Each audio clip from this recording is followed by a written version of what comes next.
Yes, because this might make your eyes water. In 1991, the world was rocked by a new and explosive sitcom. Featuring two sexually desirable comedy gods. Smooth, suave and sophisticated. Then jugs, death by sex. Who brought an intellectual rigour to British television. Checkmate. More than 30 years later, it still packs a punch. A few wallops to the head, and mousetraps to the nadgers. We're diving deep into Bottom, this genre-busting sitcom that ran for 3 series, 5 sellout stage shows, and one hell of a feature film. Aided by famous fans. The actual physical violence made me howl with laughter. They're just two mates having a blast doing the best job in the world. It's genuinely a joy to watch. Guest stars. Those studio audiences love Rik and Eddie. Sometimes you have to suffer for your art. Crew. I'd planned a shot for that and a shot for that, not that. And Mr. Eddie Hitler himself. It's something in between art and vulgar. Is it? I don't know. We'll be getting to the bottom of Bottom. So let's talk bollocks! That's all we ever do!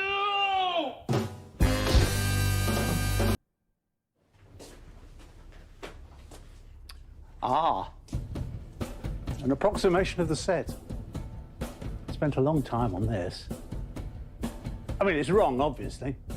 Should be 2 doors. Edward Hitler, come down here at once! Kitchen's in the wrong place, should be there.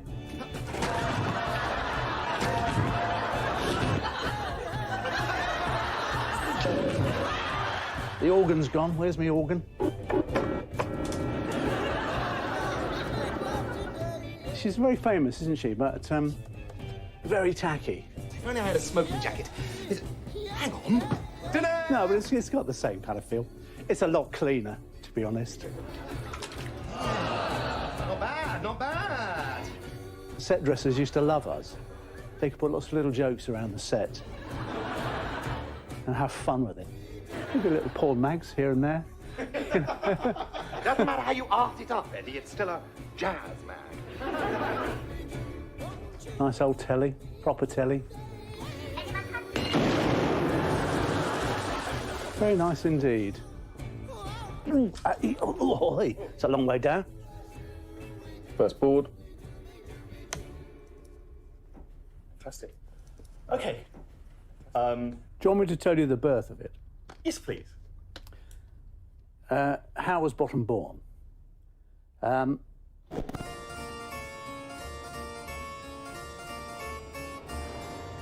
Rik and I met in 1975 at university. We're both drama students. We both got degrees. I think if you'd asked either of us what we thought we were doing there and what we were going to be, we'd have both said actor. I thought I'd go to university, study drama, but then I failed my A-levels. But I got a free place, because everybody made a mess of their A-levels. There's a load of us got in to Manchester University who were kind of sleazy naughty boys. And that's where I met Aid, who was a very sleazy naughty boy. We bonded over the fact that our mums had sent us with the same C&A dressing gown.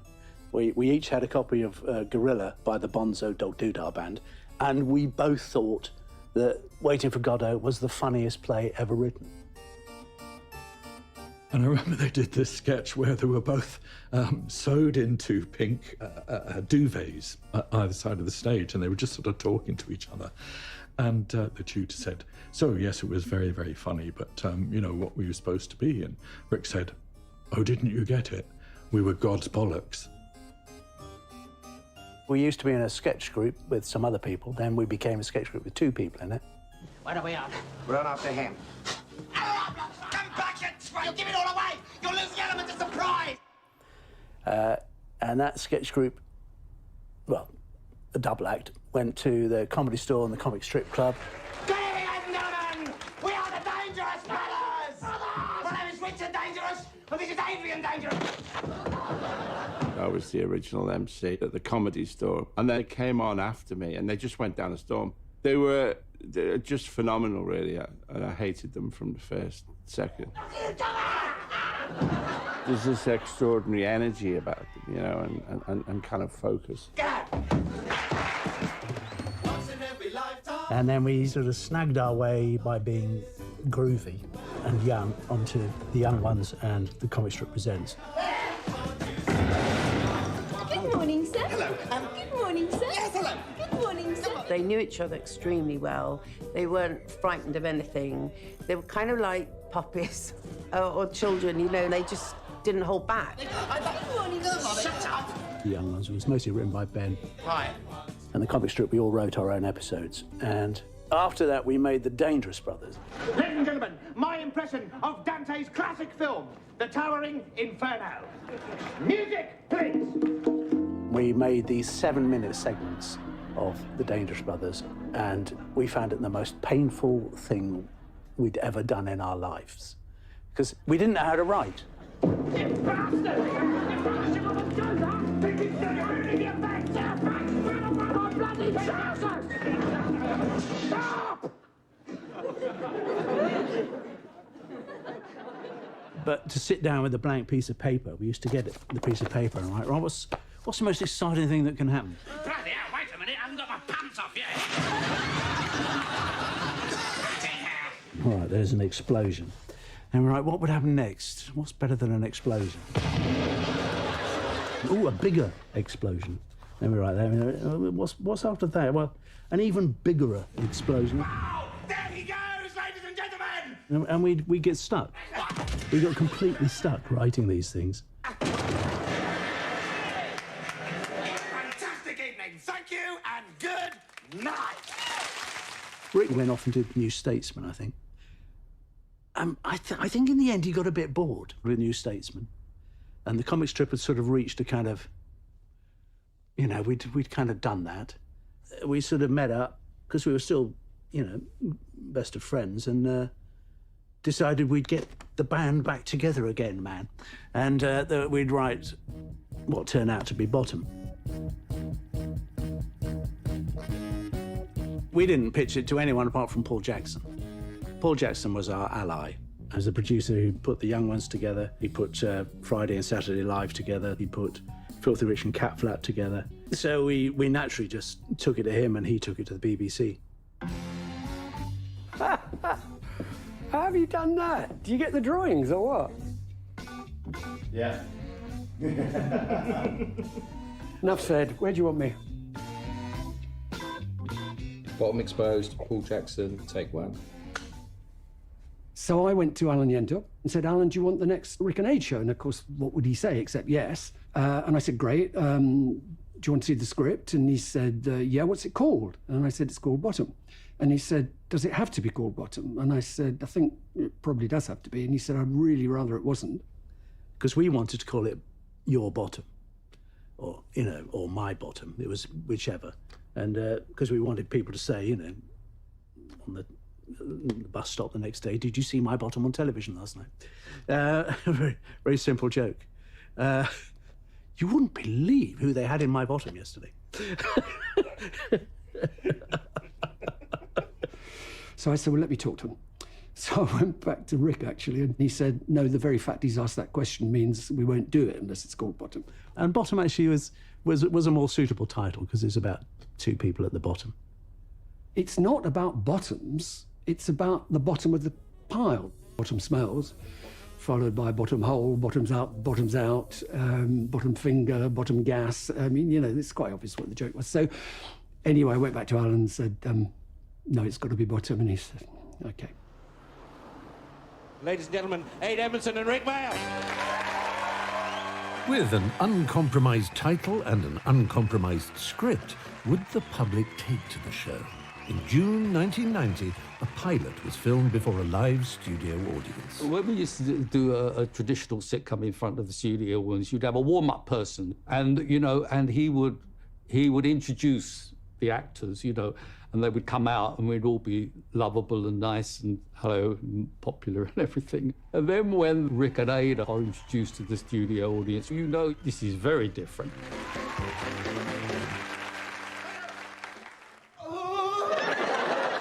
There you go. Why did the pervert cross the road? Because he couldn't get his knob out of the chicken. Thank you. Eddie? That's right, it was me. The BBC was nervous because it was being pushed even further than it was in the young ones. I'd just like to say fucking bollocks. Because these are words we're not allowed to use during the show, and so I'd just like to get them out of the way now, then we can get the show out of the way and start talking like real people again. Thanks a fucking lot. Cool, look at this. We're in Bottomland. We like. Do you want me to smash the telly up later on? Just that.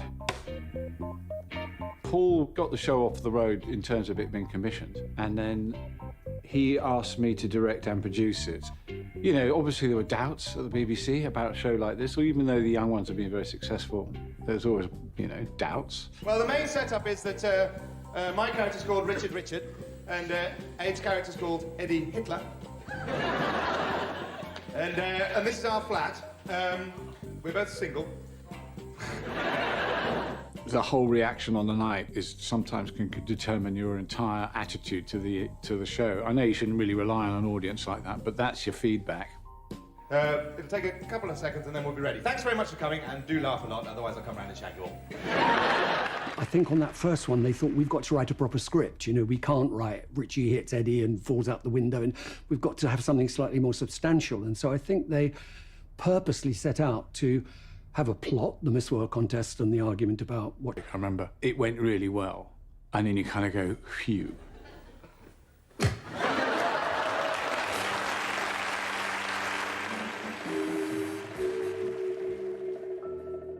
So then we had to write 5 more episodes. We were petrified that it wasn't going to be funny. But it's not funny! Like the Emperor's New Clothes, you know. That was our constant fear. Oh, God! What are we going to do?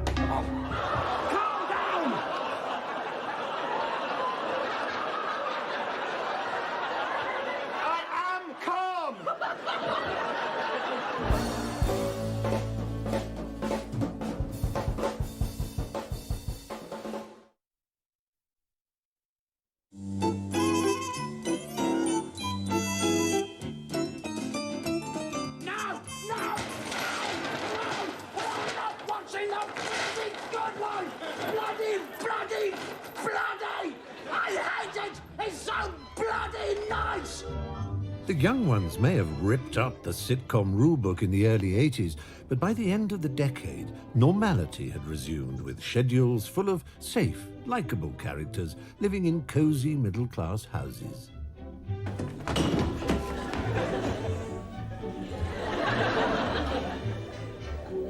What time do you call this? You watch the conventional sitcom in a kind of fog of reaffirmation of your own views, whereas when you watch something like Bottom, it's tremendously challenging. Oh, what a lovely day. God, I love Sundays. That you're constantly jolted out of your kind of complacency. Morning, Vicar. Lovely day. Charming. To be popular, but nevertheless to do something which is really interesting is almost impossible in a sitcom. And the same to you with brass knobs on you, steaming great twat.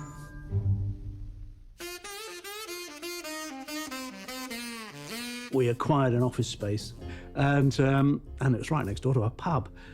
What could be better?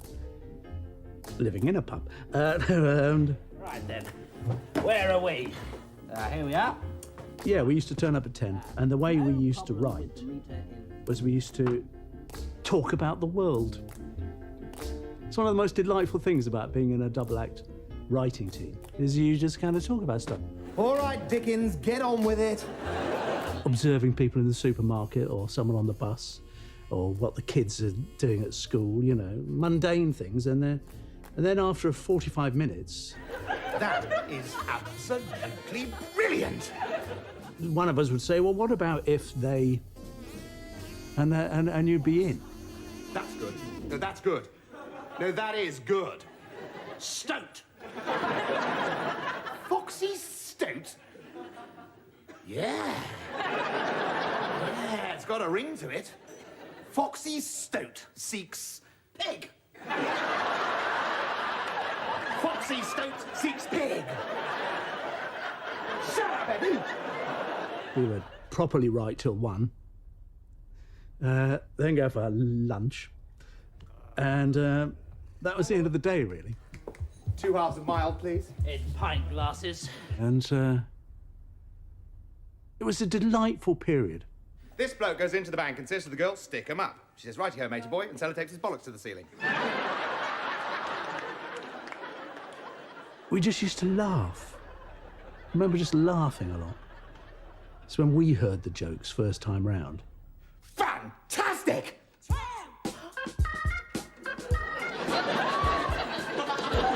4 hours and 17 minutes to get in next door and remove the illegal gas... That's what makes the plan so flawless. And I don't know my next line. And it was just a delight. You used to love going in. It was like going out to have fun. Right? You love... When, oh when? Will the BBC wake up and realise that his fish fingers was don't that way go round. You know I don't like anyone to make it a fun.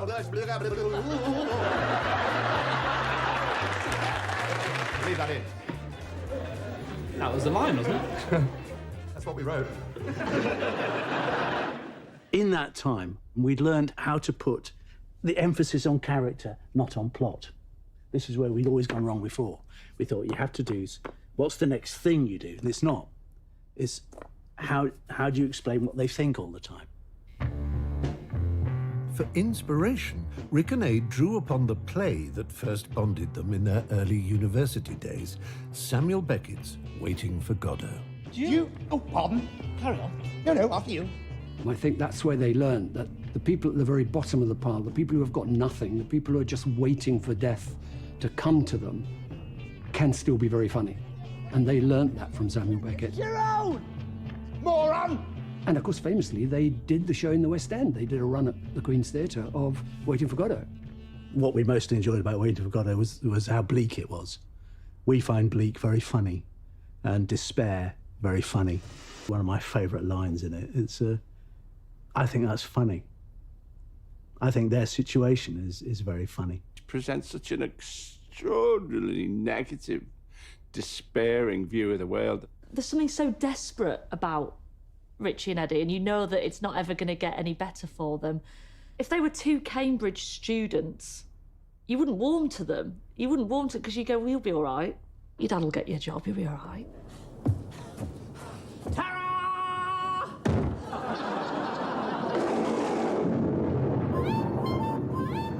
There's a lot of Laurel and Hardy in it, you know, in the fact that you're stuck with 2 guys who obviously can't operate in the real world, and all they've got is each other, but they hate each other.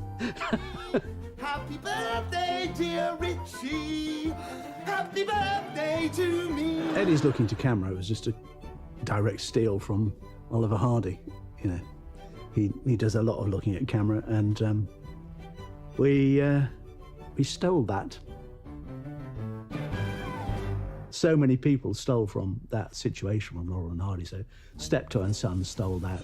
Hancock and Sid James in Hancock's Half Hour stole that. I've got the law of contract on my side. I have the knobs on my side. I remember when the first episode went out, we thought, oh no, we're going to get sued by Galton and Simpson. Because we thought it looked exactly like one of their shows. Are you gonna put a BBC 2 on? No! No, Eddie, no! This is stupid! Yes? They can't break away. Harold cannot pull the cart out of the yard, the famous symbolic image from Steptoe. Either of them couldn't survive without the other. I mean, for Richie, Eddie is his only friend. Hey, everybody! The birthday boy's here! Hooray! There you are. See? Look how popular you are. You know, one of the things that's interesting throughout is how the relationship ebbs and flows, really, that one point one is dominant, and then the other one's dominant. Oh, one more thing. Yeah? Well, seeing as you're here, would you like to kick Eddie in the bollocks? Don't mind if I do. Thank you very much. Be my guest. They're always stabbing each other in the back, and then always kind of coming together. Come on, let's shake and make up. Great guy. There are alter egos. So Richie's the kind of version of Rik, which is the ambitious, looking up to the stars, and vain, but completely useless. Aid was just a psychotic, violent madman. But when he was in character, he was a psychotic, violent madman. I imagine most people think Richie wrote Richie and I wrote Eddie, but I wrote quite a lot of Richie and he wrote quite a lot of Eddie, because we were in love with each other's characters. Some 15 months since the pilot was shot, Bottom finally hit our screens, and with 6 to choose from, the team went with the most fragrant episode to introduce Richie and Eddie to the world. What happened there? I just don't understand it. I made all the right moves. I winked. I smiled. One of my nice ones as well. I sat down very nicely, leant forward, put on my special eyes and said, "Hello, big tits. Looking for some action?" It's a running gag about Rik's virginity, whichever character he's playing. And they play that so well in Smells. Ugh, what's this? Instant sex appeal. You can get it in a bottle. Look. Smells actually happens to be my favorite episode because I always wondered what it'd be like for these guys to actually try and meet girls. Please, I've only got so many ribs, Noel Coward. It shows their vulnerability a lot in it. It's one of those episodes where they really want something for themselves, and what they want is women, what they want is sex, and they're not gonna get it. I mean, just look at them. Can I help you, sir? I knew that, I wasn't there to be funny. I was there to be a foil to their comic genius, This is a sex shop, isn't it? Yes? I'll have £5 worth then.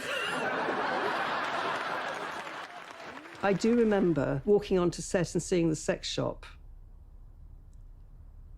and having no words at all.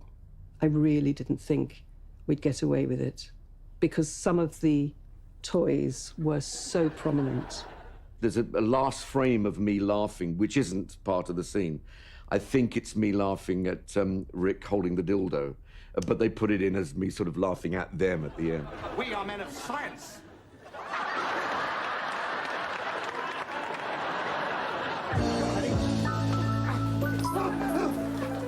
It's such a stupid idea, sex spray and all the rest of it. The thing is, the story isn't that important. You're watching them perform. Whoa, smells like the drains have gone again. He's almost assaulting these girls. He's flapping his coat around and sticking their heads under his armpit. But it tells you who he is. He's a complete idiot. He'll never get laid. He's the only one who doesn't know it. Excuse me. Is there something wrong? No, there's everything right. My love. Is that one mine? Yeah, that's your bed. Right. We better get started then. When Bottom came out, I was like 10 or 11, and it was just incredible. Watching it now, it's almost impossible to believe that it was aimed at adults. Do you know what I mean? Obviously, it was like grown-up telly. You'd have to stay up past 9 o'clock to watch it. But, like, who was it aimed at? Badgers, what flavour? Flavour? Yeah. There's banana, strawberry, peanut butter, Marmite, or cheese and onion. Well, everyone likes cheese and onion, don't they? Of course they do. It couldn't have been aimed at grown-ups, but then at the same time, so much of it just goes over children's heads. Bagsy, me first go with it. Get 2. Get 2? Yeah. Wow, man. I remember watching this with my dad, I mean, it was just the funniest thing I'd seen. It was ridiculous, and it was obscene. It was... I mean, you'd never get it made now, would you? Well, I don't think ultra-sensitive is our style, do you? Just grown-up boys being stupid and naughty, like at the extreme end. And that's what was really popular and fun about it. I felt it was a real Marmite show. You either absolutely loved Bottom or you went, I'm not putting that on. We absolutely loved the show. It was critically panned, and that always irked us. But we did have an audience, you know, so we won the popular vote. Plant that big one right on me, kisser. We were number one when we first went out, until it was toppled by my wife's programme. Oh, what a disaster! That's my whole Sunday ruined. But then she moved to BBC One and we went to the top again. Yabba dabba doo! 6.4 million viewers welcomed Rik and Eddie's unique smells into their homes. And as Series 1 continued, it fast became a British comedy classic. Well, who on earth can that be at this time of day? Hello, I wonder if I could just read your meter. Hello, Mr. Gasman! On Saturday and Sunday, they do no work at all. So it was on a Monday morning that the gas man ate the whole.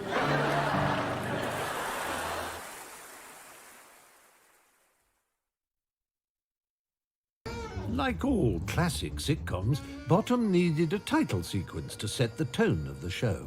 So in June 1991, during production of the first series, the team did the obvious thing and headed to a building site on a roundabout in West London to work it out from there.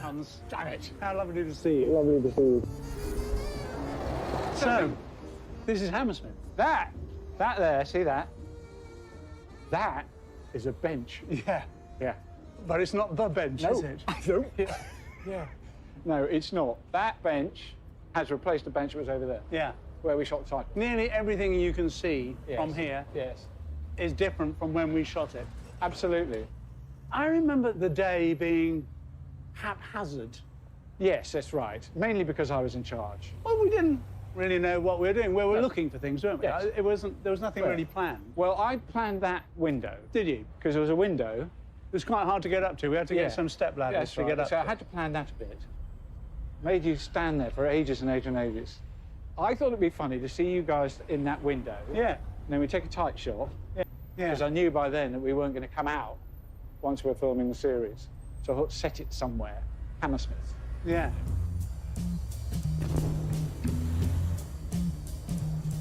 So, what's it say?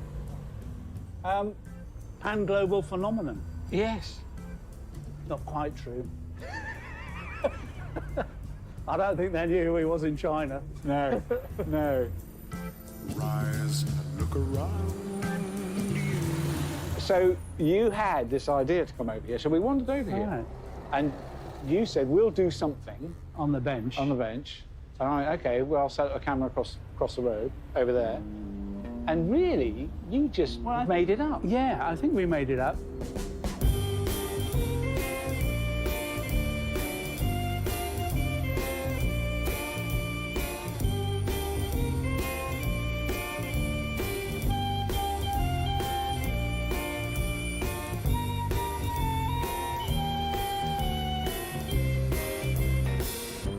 But I think you also kind of polished it by discovering the editing prowess of a bus.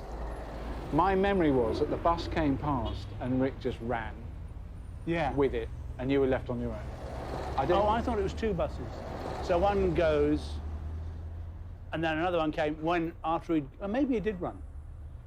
Maybe he was clever enough to do that. I think he was at that time. Yeah. Do you remember when he was bright? Yes, I do. Gosh, it was a short window, but God, yes, I remember that. Yeah. So? Hello. Hello. Adrian, hi. I came here especially to see the bench. Did you? I always wanted to see You the idiot. bench. I thought... Well, how far have you come to look at it? Andover. Bloody hell. I always wanted to see Rik's bench. I had no idea. You know, it's not just his bench. Goodbye. I can only apologise. It's a very sensitive subject. Wait! Don't go to the pub without me.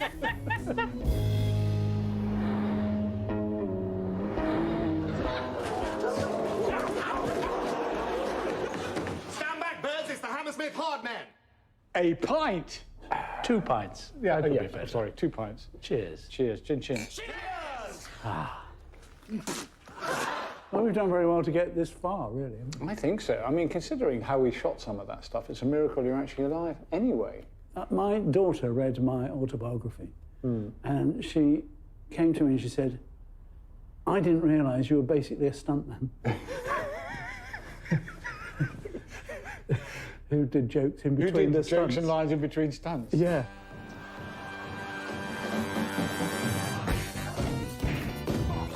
Bottom was celebrated for its outrageous slapstick violence, captured perfectly here in this fan supercut by Pip Madeley.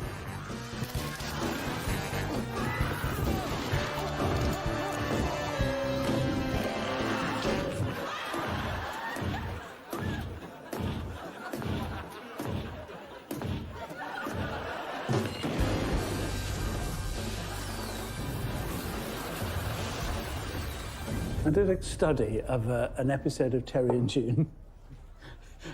They spent as much time as we did. Right. Making an episode where nothing happened. Well, from people walking in and out of doors. Right. And we would have 300 stunts. Yeah. We were basically Roadrunner cartoons with live-action people.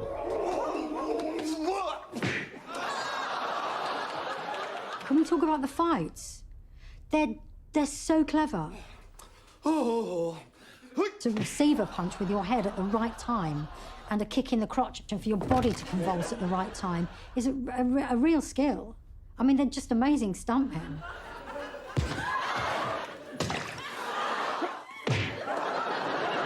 We had no formal stunt or fight training. One more take. Yeah, fine.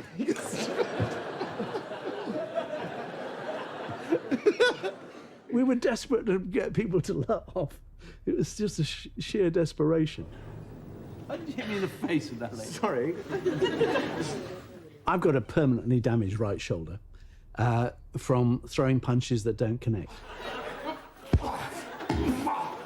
So it's not even how you'd actually hit someone.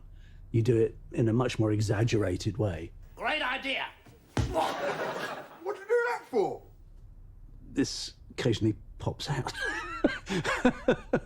I can't sleep on one side because of my shoulder, because I was trying to get a laugh in the 90s. Don't, I'm collecting for the needy. This is for victims of domestic violence. Ta very much. I loved Bugs Bunny and Wile E. Coyote and Tom and Jerry, and you grow up with all of that. This is that next level where there's blood and broken bones, but by the end of the episode, everyone's back to normal again. Do you know what I mean? No one's going to die. It's just like horrifically, gratuitously violent.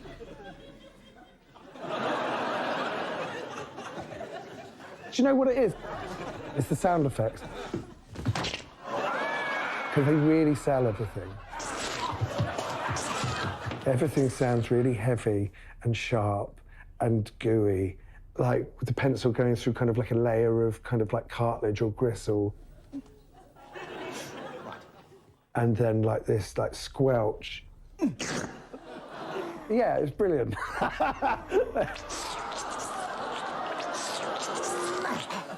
Right, let's get on, shall we? It was definitely a challenge because there were so many sound effects to put into it. And also because of the live nature. And they're throwing an extra punch or an extra frying pan hit. I've got to be very ready with my finger on the button.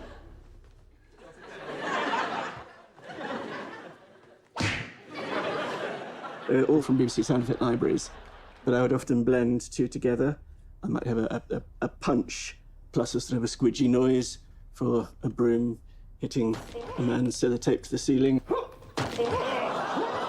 When I was winched up, they had a couple of people on ladders to put the sellotape on the ceiling, so it was quite uncomfortable. And then I got whacked in the ghoulies. Some of the things weren't from sound effects. I could remember BBC plastic spoons being crunched for some bones, actually. That's right.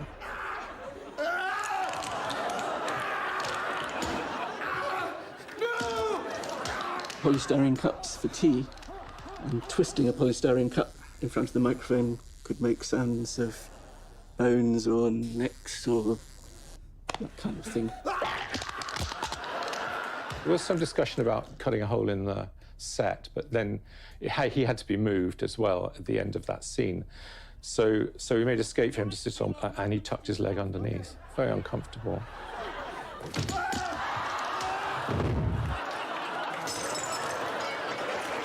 The slide down the stairs was really complicated. Well, don't you worry. He can't get down the steps without us. We used a stuntman for that. He did the dam stunt on the James Bond film. It was the highest paid stunt that year, I think. But he was pretty scared on that stairs because he kept asking for us to go slower, which we didn't.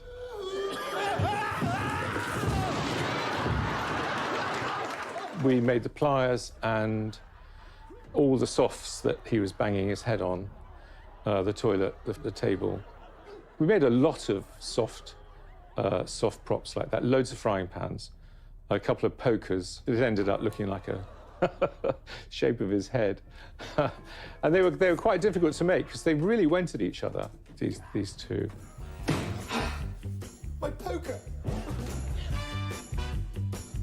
As Series 1 continued, we saw Richie and Eddie welcome their first visitor. Calm. Hello, I wonder if I could just read your meter. Gas is one of my favourite episodes because it is slapstick comedy at its very best. The performances of Rik and Eddie are spot on from start to finish. It's just one of the best half hours of comedy I've ever watched. Right, I think I'll be on my way then. No! No! Wait! What is it? Do you want a cup of tea? The gas man goes along with their shenanigans in a way that no normal person would, you know? 3 mugs of steaming cold tea. Better drink it before it gets warm. I just love how desperate Richie and Eddie get towards the end of the scene. Right, I'll just be on my way then. No! You can't go! Why not? Because I love you. What? I love you and I can't live without you. At least not for the next 8 minutes. It goes on and on and on. You go, it can't build anymore, but then it does. And this is the thing about Bottom, that it just builds and builds and builds and builds. Right. No, I'm afraid I'm on my way now. You're not going anywhere. Just when you think Richie and Eddie can't get any worse, they get even more violent. And now that was supposed to last, like, I don't know, 3 or 4 hits and a bash, and it was done. But they wouldn't stop.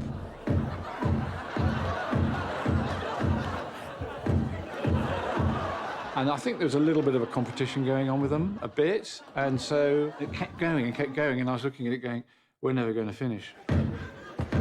Wake up! It was a great sequence. That's one of those things where you go, this is perfect. I'm just going to sit back and watch this. They can go on as long as they like. This is hilarious. You were laughing then. But it wasn't just Bottom's violence that created equal amounts of joy and consternation. Tonight's the night. I'm actually gonna... It was the sexy stuff, too. See you in a mo.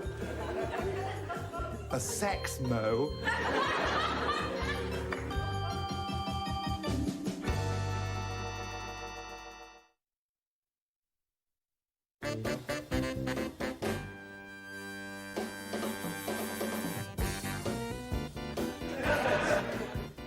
Don't say it. Bit of a limp cock you've got there.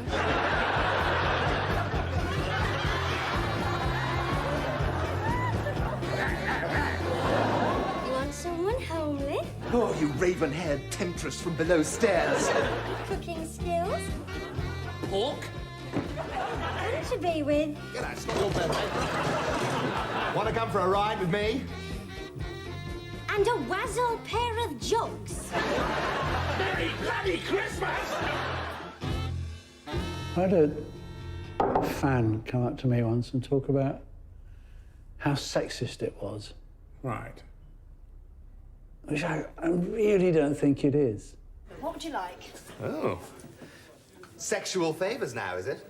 No. What do you mean, no? What's wrong with me? Well, I would have thought that was patently obvious to everyone. The comedy is in poking fun at attitudes. I'm not a homosexual, if that's what you're thinking. Yeah, but you're not strictly heterosexual, are you, Richard? Judas! You're challenging the conversation, you're challenging people's thoughts, you're challenging people's ideas, and I think that's what comedy should do, because you're doing it in a light-hearted way. I've never done it with a bloke. Yeah, but you've never done it with a bird either, have you? Rik talks about sex and not having sex and wanting sex, and if only he could have sex. This is his life's work. Are you a page 3 girl? Because I'm sure if you wanted to, you could be. Richie is sexually frustrated, a desperate, sex-obsessed virgin. But, you know, he just wants to be loved, really, doesn't he? Despite being a disgraceful, filthy human being. Have you any idea how women actually feel? No, I haven't. That's my problem, really. It's a magic trick. It is a magic trick. Like, it blows my... It's incredibly hard to do, to say half the stuff that comes out of his mouth and not have the audience go, oh, you rotter.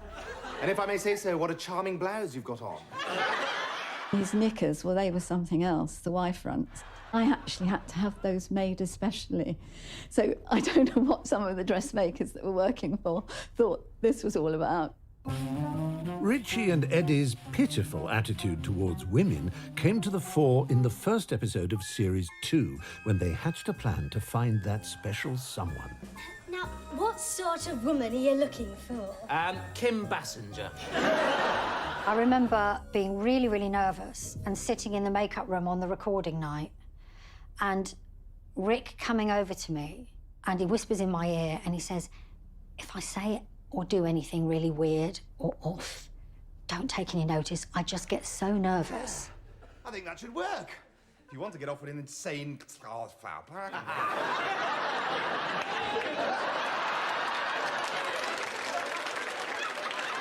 And I was like, oh my God, how generous of him. When I was feeling really nervous, he didn't know that. He was just thinking about putting me at my ease because he gets in such a state about it. And I just thought, well, if he's like that, you know, that's so reassuring. They were incredibly nice during rehearsals and made sure that everybody was having a good time.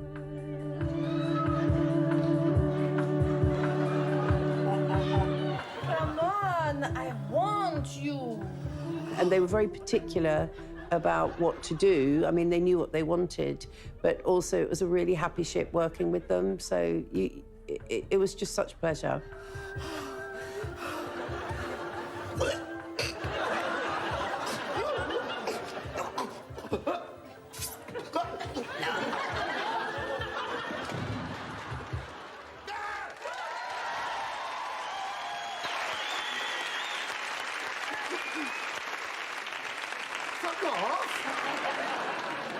Unlike their sex lives, Series 2 continued to satisfy.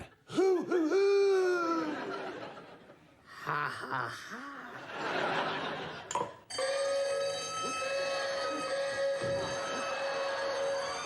Including a Christmas episode that was so unfestive, it was broadcast in October. Merry Christmas, Santa! One of the best Christmas episodes of telly ever made. I'll get on with the brandy butter. Where's the brandy? Well, that's just effing marvellous, isn't it? Oh, hold your horses, Richie. Don't panic, because...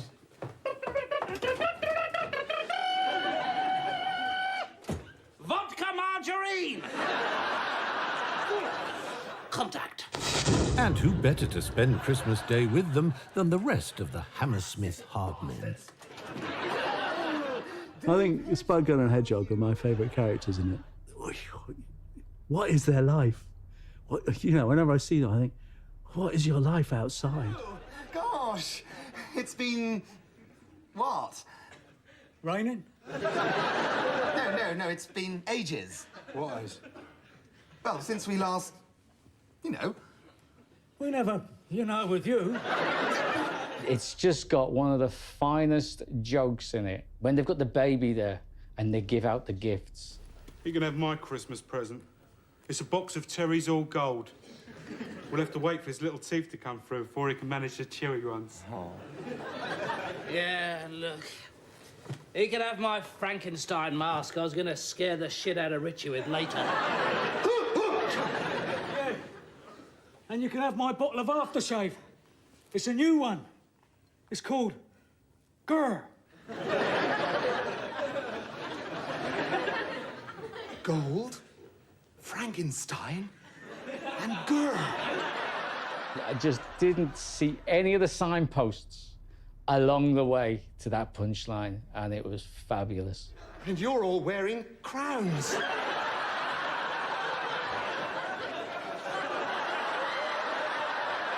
I'm a virgin. One of the things that I did like about it, we never went outdoors. We were always in bottom land. Bottoms out. It's supposed to be an exterior. Oh, I don't know about you, but after a long hike like that, I'm just about ready to pitch camp and hit the sack. What do you mean? I can still see the bus stop from here. Yes, this looks like a good spot, a natural sort of, shithole. We thought, we'll not shoot this out in Wimbledon Common. We'll build Wimbledon Common in the studio. I wonder how much meat you get on a womble. Eddie, wombles don't exist. Oh, yes, they do. I've seen them on the telly. I've always loved that, of sort of, creating the outdoors. I mean, the Wimbledon Common set was fantastic. Had a pond.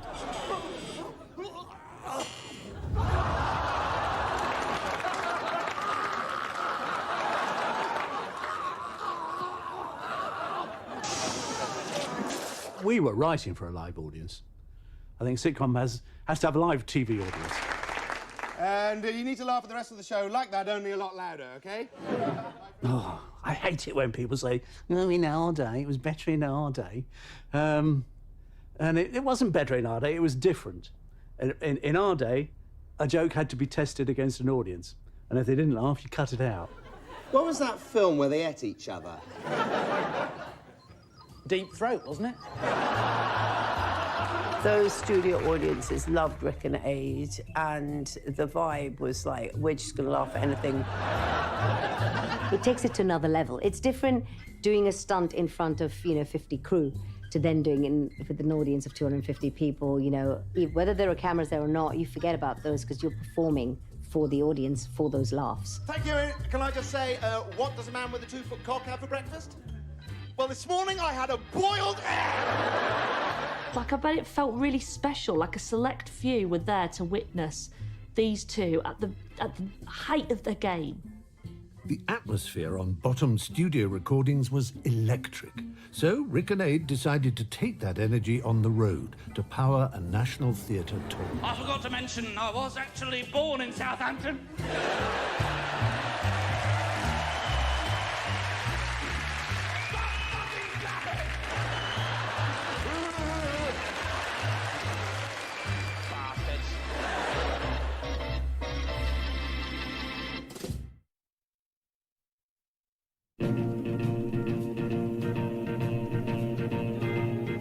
In 1993, after 2 hugely popular TV series, Rik and Eddie took their Hammersmith hovel around the UK, allowing thousands of fans to experience their Bottom live. There is no better physical humour. I just think they're ace. Absolutely excellent. But I'm hoping that this is a lot ruder than the TV, because they can get away with it. He said, we'll do it if you build us the exact replica of the set. But it worked. We played the actual theme music, and the curtains went up, and there was the set, and the cheers and the applause went on for about 10 minutes, because people were just so relieved that we were going to do it. Oh, God, Eddie, you complete bastard! do the actual thing. Pretend to be the real people in the real place, but with ruder words. Yeah, sorry.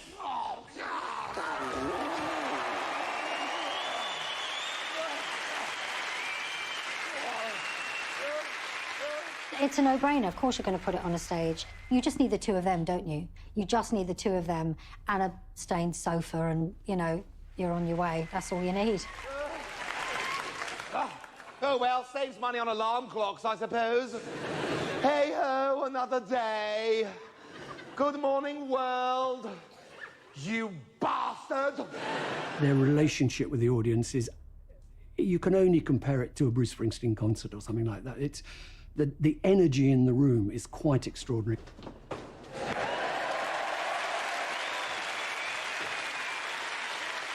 Night after night doing that physical stuff is really an achievement. You know, you really have to be fit.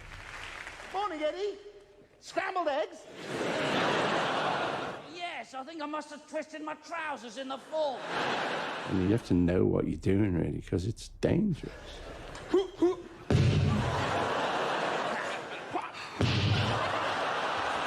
Oh, pack it in, Eddie, pack it in. We're too old for this. Oh, look at me sweating like I've been masturbating for a month.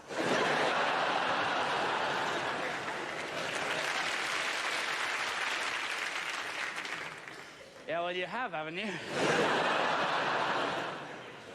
Well, yeah, but it's been a long tour, hasn't it? On the telly, you play with camera angles to land punches that just go, you know, they look like they're hitting. But on live, everyone's got a view from around here. So you've got to go a bit closer, which is why we occasionally hit each other. You all right? I actually hit you on the nose then, didn't I? Yeah. That's okay.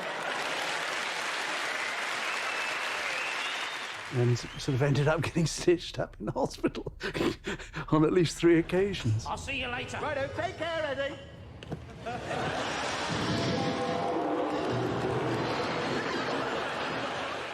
They weren't restricted to 30 minutes, and they weren't restricted to television guidelines. Super fucking glue!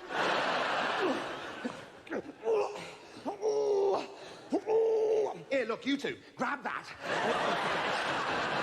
Oh, Christ, he's coming back! And I think that the live shows really came into their own because of that. I've got a bit of a girly super glue to the end of my knob, so be a pal and give it a bit of a yank, would you? All right.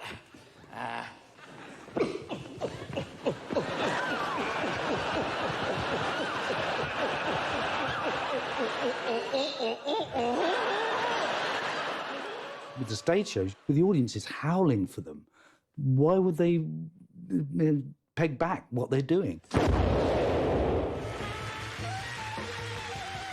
Following the huge success of their first live tour, the boys went back to the studio after a 2-year break to record Bottom's final 6 episodes. 3 of which just focused on Richie and Eddie. As much as I like the other stuff that they did with the other guys, for me, it really kind of like made perfect sense when it was just the 2 of them. And the waltzer's closed as well, hasn't it? Yes. I had no idea I'd eaten so much. It went everywhere, didn't it? You looked like a sprinkler as you went round. It was really actually very attractive. Yeah. Obviously, Bottom had been off TV for the best part of 3 years. Yeah. We'd enjoyed the video of the live show, and they come back with them trapped up a Ferris wheel, and the entire thing, again, it's like a play. It's a 2-hander, and it takes place entirely in real time. You know, if we ever get through to the other side of this one, I'm going to change the way I live. I'm going to get back to Blighty. Find myself a piece of land. Find myself a beautiful woman. Heck, maybe even raise some kids. We always liked the one on the Ferris wheel. That is the epitome of 2 characters in a small space, having only each other to bounce off. And that's why it becomes funny. Why are we talking such complete and utter bollocks? I don't know, Eddie. I guess Oh, shut up! It's just the two of them. They're not going anywhere. They're sat in the same place. Every single beat of emotion, every comedy beat. It's an absolute masterclass. What's in this? Brandy. Good.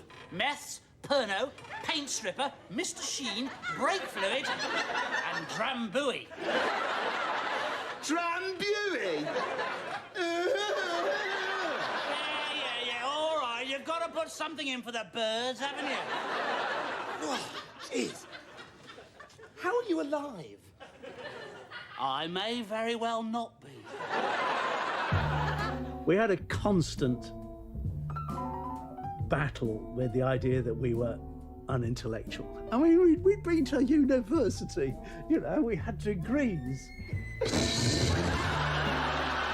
And people sort of were constantly saying that we were puerile.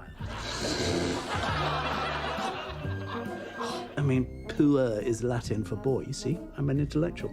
So it's childish. And people imagine that childish is wrong.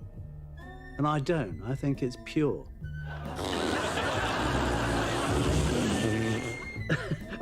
Our small rebellion was to, at the end of every script, when we used to write fin, F-I-N, which is the French for the end, as if it was a kind of, you know, nouvelle vague film.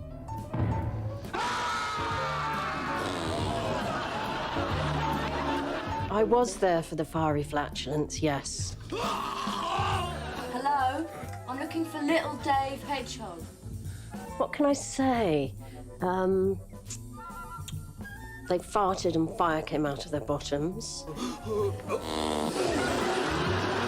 We always recorded those bits.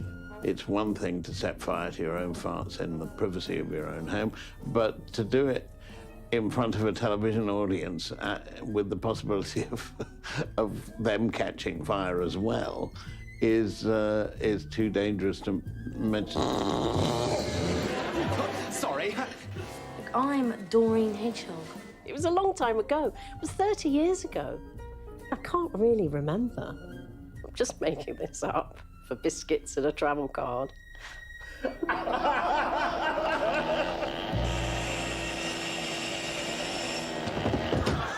that be a lesson to you, young man. Let's see how much mischief you can get up to without any legs. Series 3 continued with Richie and Eddie attempting complex surgery. Oh, bugger! I've sewn them on the wrong way around. Forging money. How can you expect to pass off these pornographic doodles as real money? Especially when you see what the Duke of Edinburgh's up to on the back of a tenner. Who's that with him? Meryl Streep. And posing as a honeymoon couple. Oh, Eddie! What? You've got your jugs on the wrong way round. What? But appropriately, the show ended as it began. Just the two of them in their flat doing what they always did. Give me 5, Eddie! Until they discovered a video recording of something truly shocking. What is that? It's sort of model of a moon rocket, isn't it? What is she sticking in there for? I mean, let's just describe her as what it is. It's the two of them audio describing John Major in a three-way sex pegging in a hotel room. I think they must be sisters. Yes, that'll be it. No, don't sit there! She can't have seen him! Then he'll suffocate! I can't think that that's hygienic. It's a great end to the series. Whether or not Rik and Eddie knew they might be coming back for a 4th series or not. Hello, give me the Prime Minister. Because I want to blackmail him. Richard! Oh, shit! For Carnival to end like that is quite a nice and brave ending for them. Hello? What kind of sandwiches do you do? Sandwiches! They say they don't do sandwiches. They're a highly trained anti-terrorist organization. If you look at the end of most episodes, they appear to have, as it were, reached the cliff edge and be about to fall off it. So almost any episode could be the end of the series. Go A Squad.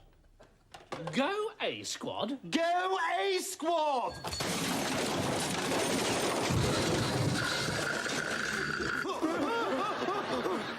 Oh, shit!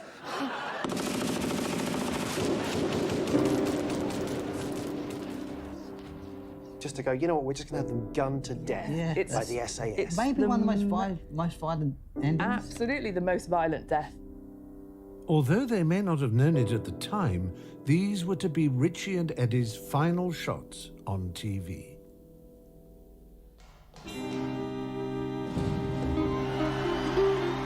But they lived on in more live shows and a movie before things took a tragic turn.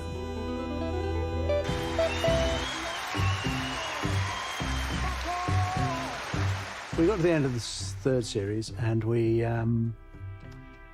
did the second live show, and the BBC never came back. You know, they didn't want any more. It never kind of became a BBC One smasheroo. The BBC's appetite for Bottom may have been sated, but the fans were still hungry for more. Rich! Yes! And their loyalty was rewarded with a trip to Hooligans Island. They made so many Bottom Live videos. Go and stand on your special mark.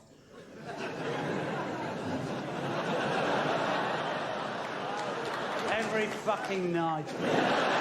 All of my mates had different ones. It seems to be heading straight to fucking towards me again. And you'd go around and you'd watch them, and there were 18 certificates. Aren't they rude? You thorough and total wank biscuit! Yeah. Right.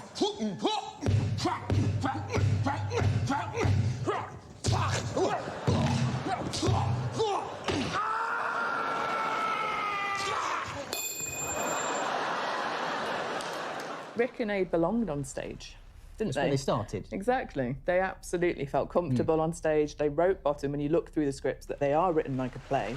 Oh, Eddie, think what we're missing? Like a script.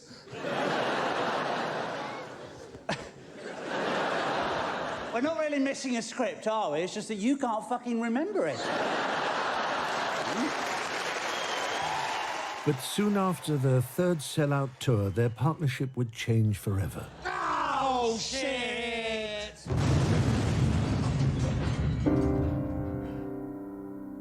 Comic actor Rik Mayall is seriously ill in hospital tonight after an accident at his country home. He's in intensive care in Plymouth with serious head injuries after the four-wheel quad motorbike he was riding turned over and trapped him underneath. Rik changed with the accident, there's no doubt about it. I mean, it was a very, very serious accident. It was touch and go. He was in a coma for many days immediately afterwards. And once he was recovered and came out, he was on very heavy medication for the rest of his life. And I know he told me he after a time, he thought, you know, do I really need this? And he tried just, classic Rik, he tried just stopping the medication and he went absolutely apeshit. Now, you've got to remember that I was assassinated. There was an assassination attempt on me in 1998, as you know, probably by the Blair administration. And that's why sometimes I can't remember things. He was a different man. More emotional, more complex, catch-all phrase, harder to work with. It wasn't getting better, it was getting worse. Despite their shifting dynamic, they pushed on with their much-anticipated big screen adaptation, with filming taking place mere months after Rik woke from his 5-day coma.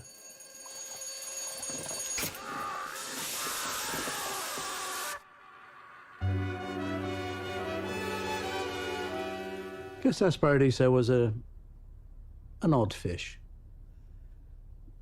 I think we wanted to make it because touring was quite hard, physically hard, and we thought this might be an easier way of, you know, delivering a 2-hour show.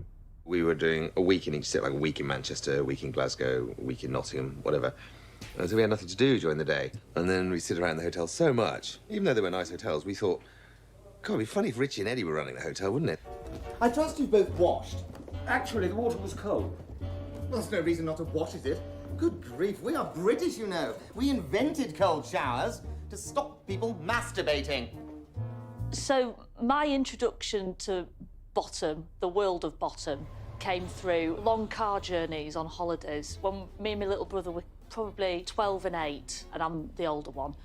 We only had about 3 or 4 DVDs, and we picked Guest House Paradiso. Are you sure this is the right place? It doesn't look very nice. It's right next to a nuclear power station, Dad. This is the cheapest hotel in Britain, so we're just gonna have to make the best of it, aren't we?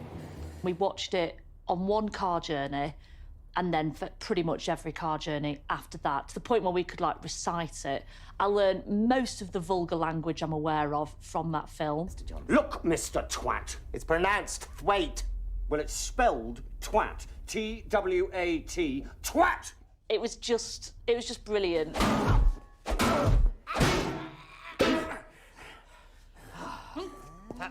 It really had a lot of great moments, especially the physical comedy. The fight in the kitchen is some of their best work in their careers.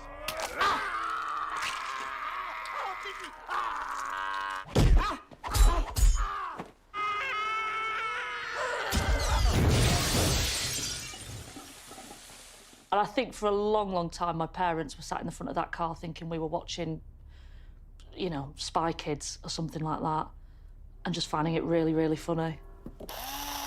We weren't. We were watching Rik Mayall stuck in a chest of drawers with a dildo.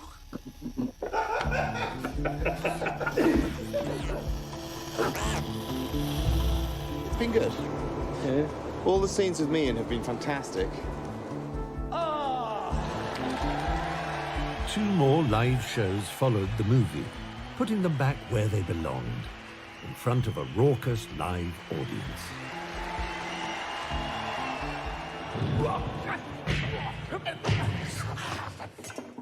By the time we got to the 4th and 5th tours, I was bored. I was bored, and I didn't want to be the person who was remembered just for Eddie. Mother Eddie! What are you doing? You're throwing your life away! I'm absolutely proud of it. I love Eddie. But I just didn't want to carry on. Oh, hold me firm, Earth! Oh, fuck it, he's acting. Wake me up when he's finished. But the 5th one was not as good. And when you've reached the top, yeah, you shouldn't plough on if you're headed down the wrong side. I absolutely agree. And so why haven't you retired? Come on, Eddie, think of the money. Money? What? Are you getting paid? No. I'll make no bones about it. We used to earn a shed load of money out of touring. And, you know, I think the reason we did the last 2 tours was because we were both addicted to the money, which isn't a really good reason to do it either. I don't get paid. It's not me, it's just that wretch of an actor who plays me. You know, come on, what's his name? Come on, you must know him. That tosser that fell off the quad bike. Yeah.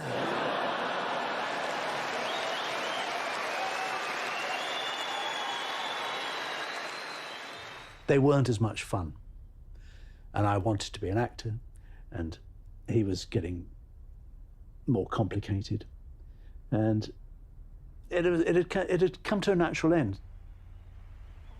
It was one of the great sadnesses of life is that Rik never kind of could take that on board.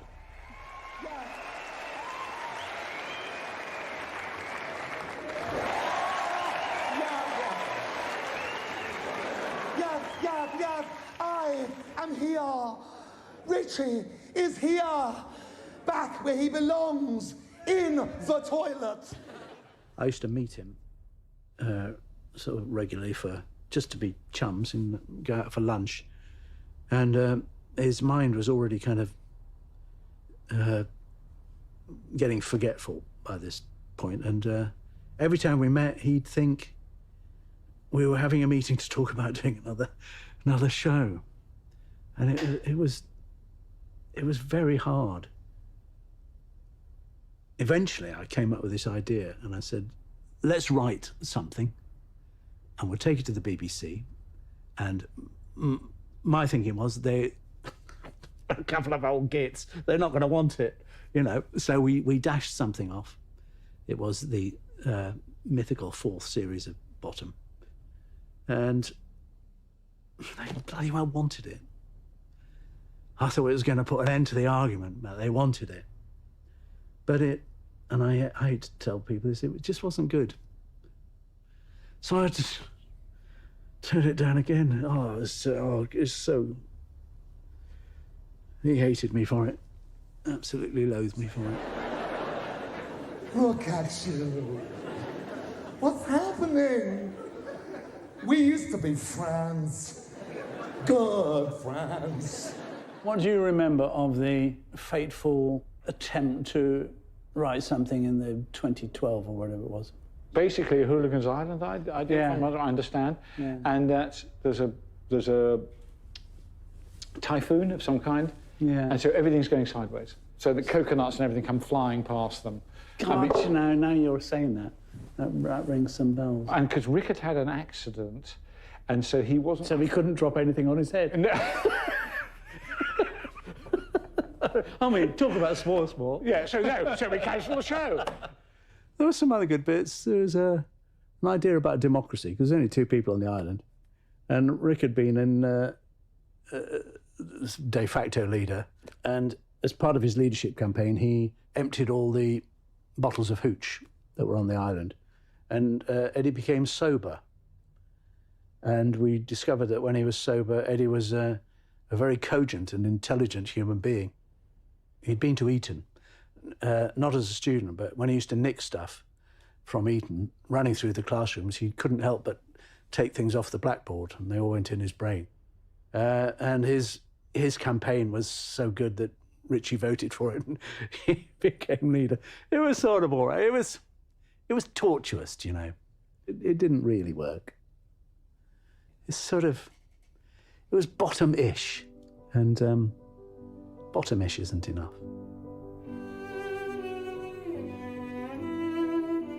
Yeah, the last thing we ever did was Let's Dance with Comic Relief, where I was being the dying swan. And he came on, and his job was to tell me to stop and hit me with a frying pan. And true to form, he really whacked me with it, really quite badly. And I got through to another round, and he came and he cut the rope, and the ton weight fell on top of me. I think that was the last bit we ever did.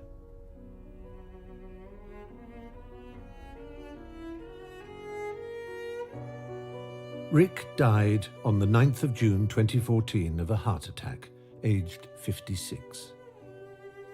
I was sort of in the middle of the garden, and there's very little phone signal in Devon. And my friend Nick rang and said, "I'm so sorry." And I said, "What about?" He said, "Oh, God, you haven't heard, have you?" And I hadn't, because, you know, my phone, and was in the middle of Devon. And, yeah, it was a remarkable shock. I mean, absolutely remarkable. There was no hint of that going to happen.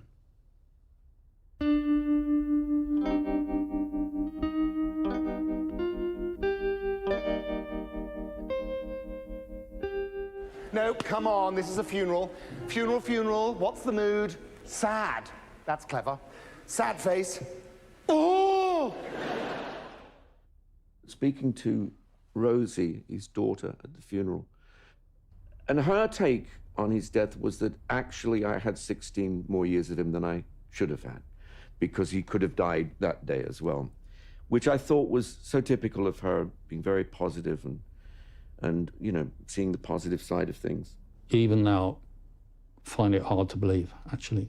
I mean, he was so vibrant, he was a force of nature. And, you know, the fact that he's not here is hard, really. So I might as well call the whole bloody thing off.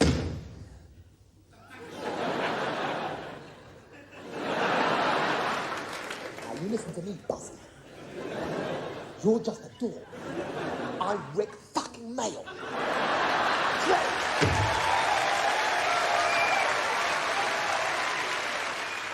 It's very weird being in a world without him.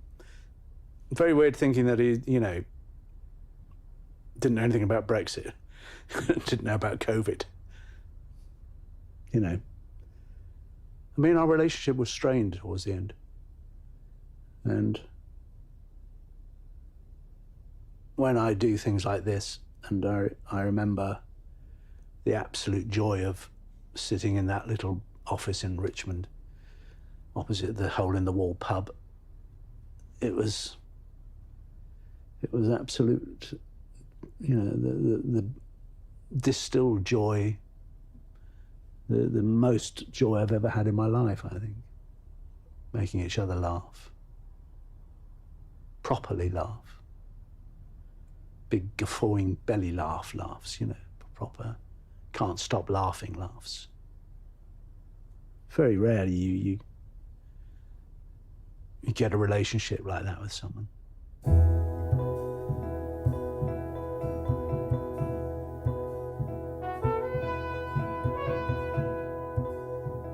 Well, I have to say he's my best friend. Otherwise he'd kick my teeth in. You know, I mentioned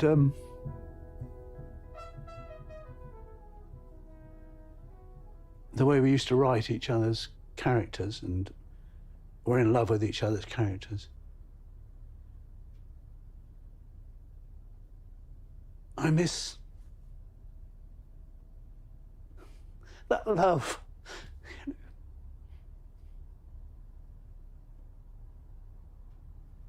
Yeah. I miss that other opinion of me. A very loving opinion.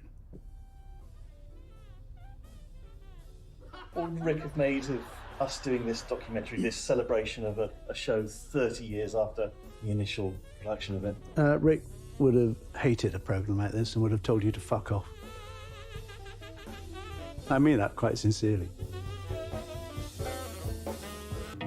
Oh, safe and sound at last. I never thought we'd get away with it. It's always a good way to finish in a moment of, you bastard. Feeling poorly again, are you? No, you are. Poof, the end. Won't that do?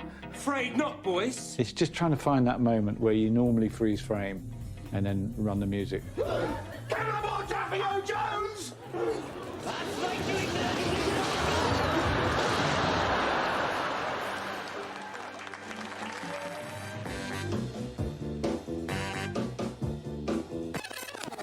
Show that back to you. Just one or two things you're slightly careful. We can run it back. I'll do it again. I remember the end credits very well, because it was one of the most knackering things we ever did. You okay, Nick? I think we did it 5 times. Stand by, please. We are running. Opening positions. Can't get that far back. It's incredibly physical. It probably doesn't look it, but, you know, we enjoyed a drink and didn't do much exercise. We were a couple of has-beens and we were, you know, knackered. Right. Because we did the end credits before we did anything else. And I remember thinking, who are these guys? What have I been put on? What is this show? And I think it was before I'd seen a script or anything. And they're just, you know, doing all this against the background. And I just thought, I don't know what this is. I don't know what it's going to be like.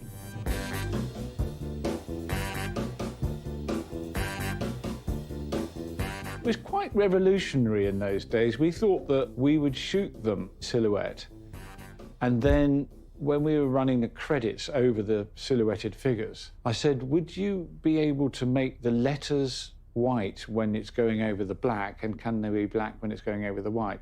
So we started kicking the machines down in the basement of BBC and managed to get it to do it. And it was great. I went, yeah, mate, we've not seen anything like this before. But this is it. These are great closing titles. What? OK, no, I'm fucked. I wasn't talking about your career, love.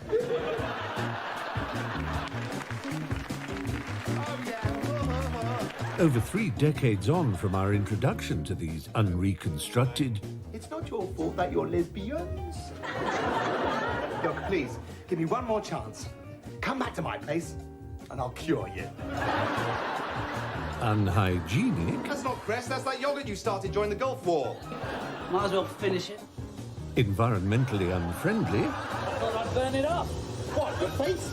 Well, the excess gas. Really? And how long do you think it'll take to burn off the entire North Sea gas reserves? Underachievers... Absolutely nothing to do for 24 hours. That's a bit like every other day then, really, isn't it? Richie and Eddie still remain one of British comedy's greatest double acts.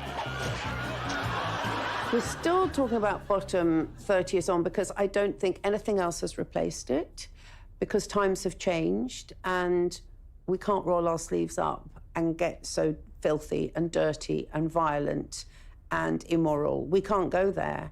So there's a part of us that gets a vicarious pleasure from seeing them do it so well. I think one of the enduring things of it is that they're doing anything that they want, you know. This is the life, Eddie. This is just like Thelma and Louise, isn't it? The freedom that they gave themselves, and they do it so quickly. The pace is amazing. How are you feeling, by the way? I think if you hated them, it would have never have worked. I'll help you, shall I? It'll be more erotic. How do bras work? I've never seen one before. I think that they caught that sympathy while being completely repugnant and funny at the same time. I mean, it's a major achievement, what they managed to do. Look out, parting shot, get down! What? Duck! Where? Eddie, they got me with a blow dart. The thing that some comedians forget, that Rik and Eddie never forgot, is that what makes a comedy show, it's the audience laughing as much and as often as possible. Right on the end of the knob. And they never let anybody down with that. Oh, that was a bloody good shot. Considering the size of the target. They put being funny above everything else. Hello. My name's James Bond. Not a lot of people know that. Above, you know, realism, above continuity. It just wanted to be funny. And that's just timeless, really, isn't it?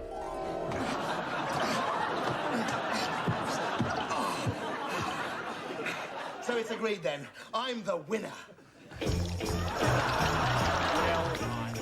Their relationship, both on and off screen, made Bottom as funny as it was. I can't find my fucking balaclava, Eddie.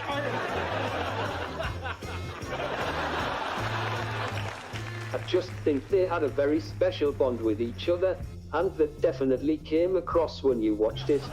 That's what I love about you, Richie. What? You're completely insane. When you watch Rik and Eddie playing them, they are just two mates dicking about, having the time of their lives. It just looks fun. You want to be on set. Right. Well, it's dangerous under there. Only from the swinging tackle. They're never learning lessons. They're constantly just putting themselves in dangerous scenarios for our pleasure. What on earth are you eating? Lard. They couldn't find anything that looked like lard. So it was lard. You are eating lard. Yeah, I'm hungry, but I'm too drunk to cook. It was a joke. What are you going to do, not do it?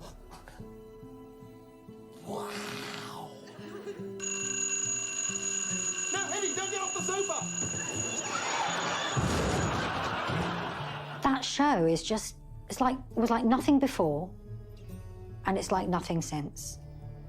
And I can't imagine anything like it ever being made again. So thank goodness we have it. What are we doing? It's called television.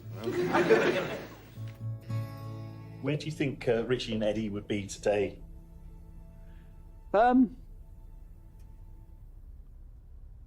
I think it'd be quite good if Richie and Eddie actually did Waiting for Godot. If the characters did Waiting for Godot. Because that's the essence of what they are. And that could be quite funny. Oh, that's a shame. We just have to wait for a technical clear. All right. Oh, we are technically clear. Are we? We are technically clear. Oh, thank you very, very much, ladies and gentlemen. Well, Ed, it's been a pleasure talking to you about it. You too. Cheers! Yes, thank you very much, ladies and gentlemen. We couldn't have done it without you, and I know it's been a very long evening, but you've been fantastic. Thank you very much indeed. Good night. Bottoms up.